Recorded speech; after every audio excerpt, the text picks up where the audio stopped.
Could the creepy clown character known as Laughing Jack be laughing once again? About a year ago, a 12-year-old Indiana girl who fatally stabbed her stepmother said an online horror story clown named Laughing Jack told her to do it, according to reports. The Elkhart girl set her family's apartment on fire and stabbed Maria Torres at the direction of a fictional character found on the Creepypasta website known as Laughing Jack, according to court documents filed Tuesday and cited by WSBT-TV.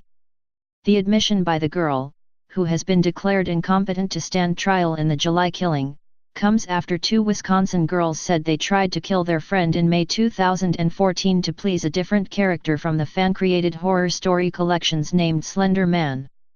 Laughing Jack is a clown who befriends children as their imaginary friend before slicing them open and replacing their organs with candy, according to Urban Dictionary. The unidentified Elkhart girl heard voices and had an alter ego months before the stabbing and begged her father for help, the court documents said. One website that posts readers' own fictional horror stories, Creepypasta.com, blocked the Daily News from accessing its site after an inquiry about the stabbings allegedly inspired by creepypasta characters. Another one, Creepypasta.org, didn't immediately respond to a request for comment. Doctors have diagnosed the Indiana girl as suffering from post-traumatic stress and dissociative identity disorder, formerly known as multiple personality disorder, WSBT reported. She's been living for months in a Goshen Juvenile Detention Center, where she's seeing a counselor and taking medication but still pleading staff for help. She won't stand trial unless she's deemed fit to understand the charges against her. Her family's main concern is getting her transferred to a state mental hospital after 16 psychiatric facilities have refused her, the girl's lawyer. Now the story of Laughing Jack. It was a nice summer day. My 5-year-old son James was playing outside in the backyard of our suburban home. James has always been a quiet boy, he plays by himself mostly, he never had many friends, but he has always had a wild imagination. I was in the kitchen feeding our dog Fido, when I heard what sounded like James talking to someone in the backyard. I'm not sure who it was he could be talking to. Could he have finally made a friend? Being a single mom, it's hard for me to always keep an eye on my son, so I decided to go outside and check on him. When I went into the backyard I was a bit confused, because James was the only person back there. Was he talking to himself? I could have sworn I heard another voice. James. It's time to come inside. I called out to him. He came inside and sat down at the kitchen table. It was about lunchtime, so I decided to make him a turkey sandwich. James. Who were you talking to out there? I asked. James looked up for a moment. I was playing with my new friend, he said, smiling. I poured him some milk and continued to pry, as any good mother would. Does your friend have a name? Why didn't you ask him to have lunch with us? I asked. James stared at me for a moment before replying, his name is Laughing Jack. I was a bit taken back by what he had said. Oh? That's a strange name. What does your friend look like? I asked, a bit confused. He's a clown. He has long hair and a big swirly cone nose. He's got long arms and baggy pants, with stripy socks, and he always smiles. I realized my son was talking about an imaginary friend. I suppose it is normal for kids his age to have imaginary friends, especially when he has no real kids to play with. It's probably just a phase. The rest of the day went by as per usual, and it was starting to get late, so I put James to bed. I tucked him in, gave him a kiss, and made sure to turn on his nightlight before I closed the door. I was pretty tired myself, so I decided to go to bed not long after. I had an awful nightmare. It was dark. I was in some kind of run-down amusement park. I was scared, running through an endless field of empty tents, broken down rides, and abandoned game huts.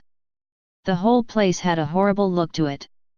Everything was black and white, the prize stuffed animals all hung from nooses in the game huts, all with sick grins stitched on their faces. It felt like the whole park was looking at me, even though there wasn't another living thing in sight. Then suddenly, I began to hear music play. The sounds of Pop Goes the Weasel being played on a squeezebox echoed through the park. It was hypnotizing. I followed its tune to the circus tent almost in a trance, unable to stop my legs from moving forward. It was pitch black, the only light came from a single spotlight shining on the center of the big top. As I walked toward the light, the music slowed down. I found myself singing along, unable to stop. All around the mulberry bush. The monkey chased the weasel. The monkey, though 'twas all in fun. The music stopped right before its climax, and suddenly the lights shot on. The intensity of the lights was practically blinding. All I could see was a small dark silhouette shuffle towards me. Then another one appeared, and another, and another. There were dozens of them, all coming toward me. I couldn't move, my legs were frozen, and all I could do was watch as the haunting figures drew nearer. As they got closer, I could see. They were children. As I looked at each one, I noticed they were all horribly disfigured and mutilated. Some had cuts all over their body, others were severely burnt, and others were missing limbs, even eyes. The children enveloped me, clawing at my flesh, dragging me to the ground, and tearing inside me. As the children tore me apart and I faded away, all I could hear was laughter, horrible, awful, evil, laughter. I woke up the next morning in a cold sweat. After taking a few deep breaths, I looked over and saw that a few of James' action figures were positioned facing me on top of my nightstand. I sighed. James had probably woken up early and put these here. I gathered up the toys and made my way to James' room. However, when I opened the door, James was sound asleep. I just shrugged and placed the toys back into his toy box, and headed out to the living room. A little while later, James woke up and I made him his breakfast. He was quiet and seemed a bit groggy, perhaps he didn't sleep well either. I decided to ask him about the toys. James, honey, did you put the toys in Mommy's room this morning? His eyes shot up at me for a moment, then quickly glanced back down at his cereal. Laughing Jack did it. I rolled my eyes and responded, well, you tell Laughing Jack to keep the toys in your room. James nodded and finished up his breakfast, then decided to go play out in the backyard. I went to relax in the living room and I must have dozed off, because I woke up a couple hours later. Shit. I need to check on James. I was a bit worried. It had been over 2 hours and I haven't checked on him. I stepped out into the backyard, but James wasn't there anymore. I was getting nervous, so I called out to him, James. James, where are you? Just then I heard a giggle come from the front yard. I rushed through the gate around to the front of the house. James was sitting on the sidewalk. I breathed a sigh of relief and walked over to him. James, how many times have I told you to stay in the backyard? James, what are you eating? James looked up at me, then reached into his pocket and pulled out a handful of hard candies in all colors. This made me very nervous. James, who gave you that candy? James just stared at me, not speaking. James. Please, tell Mommy where you got that candy. James hung his head down and said, Laughing Jack gave it to me. My heart sunk. I kneeled down to look him in the eye.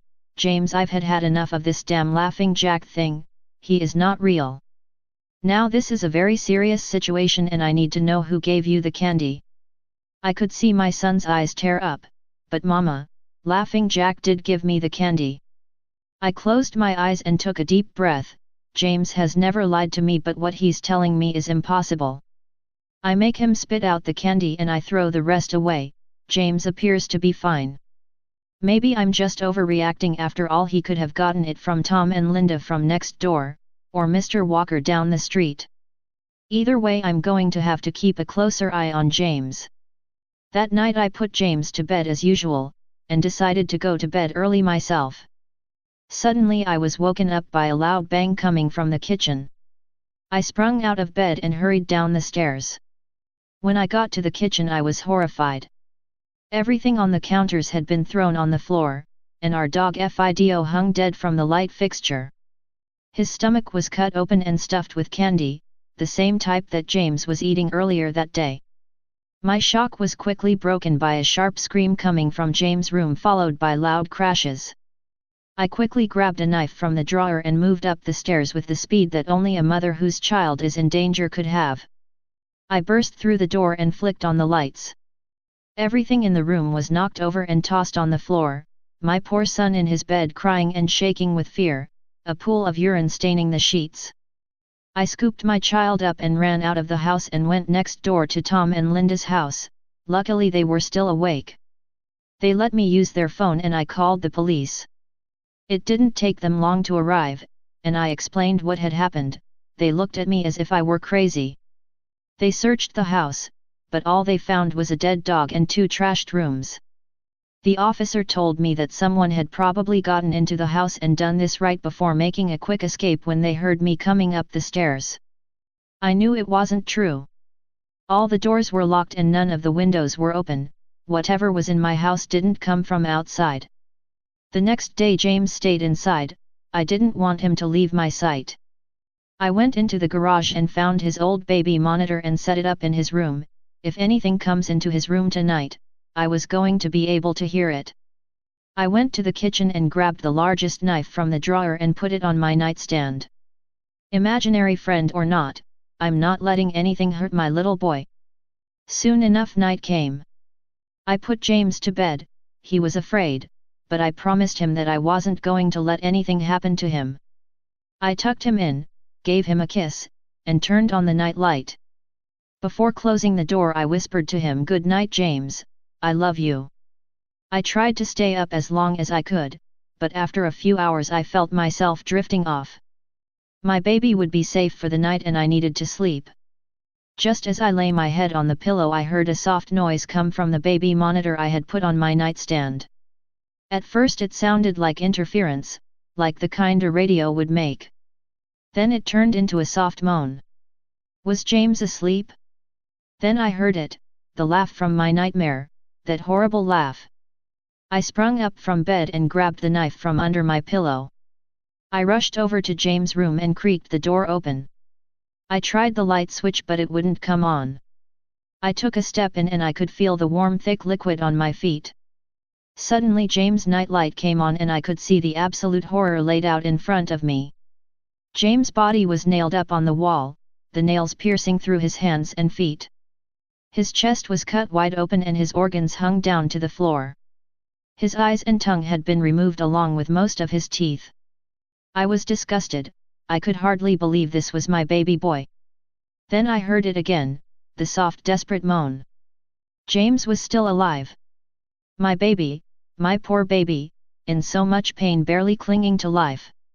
I ran across the room and vomited on the floor, but my sickness was interrupted by a horrible cackle coming from behind me. I spun around while still wiping bile from my mouth, then out of the shadows emerged the fiend responsible for all this horror, Laughing Jack.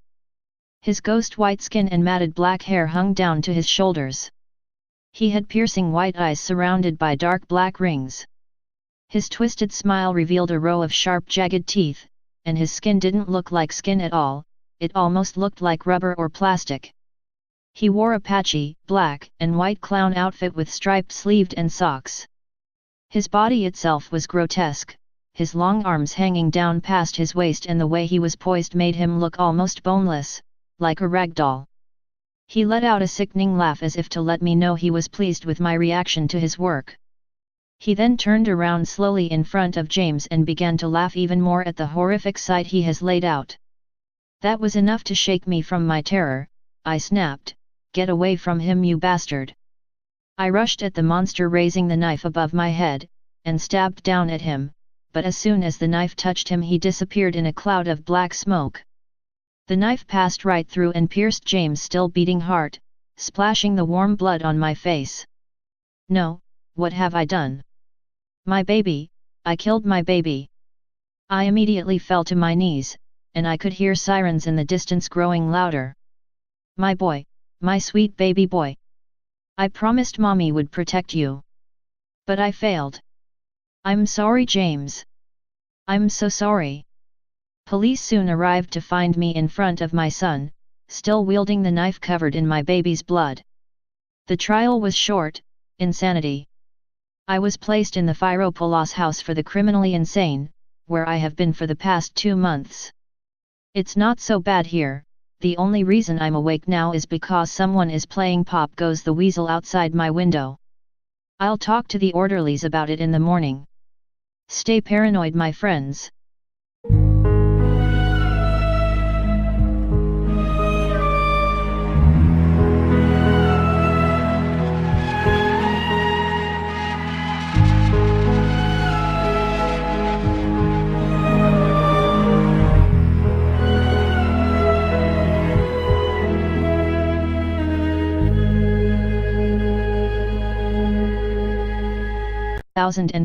To please a different character from the fan-created horror story collections named Slender Man. Laughing Jack is a clown who befriends children as their imaginary friend before slicing them open and replacing their organs with candy, according to Urban Dictionary. The unidentified Elkhart girl heard voices and had an alter ego months before Torres at the direction of a fictional character found on the Creepypasta website known as Laughing Jack, according to court documents filed Tuesday and cited by WSBT-TV. The admission by the girl, who has been declared incompetent to stand trial in the July killing, comes after 2 Wisconsin girls said they tried to kill their friend in May 2000. Could the creepy clown character known as Laughing Jack be laughing once again? About a year ago, a 12-year-old Indiana girl who fatally stabbed her stepmother said an online horror story clown named Laughing Jack told her to do it, according to reports. The Elkhart girl set her family's apartment on fire and stabbed Maria the stabbing and begged her father for help, the court documents said. One website that posts readers' own fictional horror stories, Creepypasta.com, blocked the Daily News from accessing its site after an inquiry about the stabbings allegedly inspired by creepypasta characters. Another one, Creepypasta.org,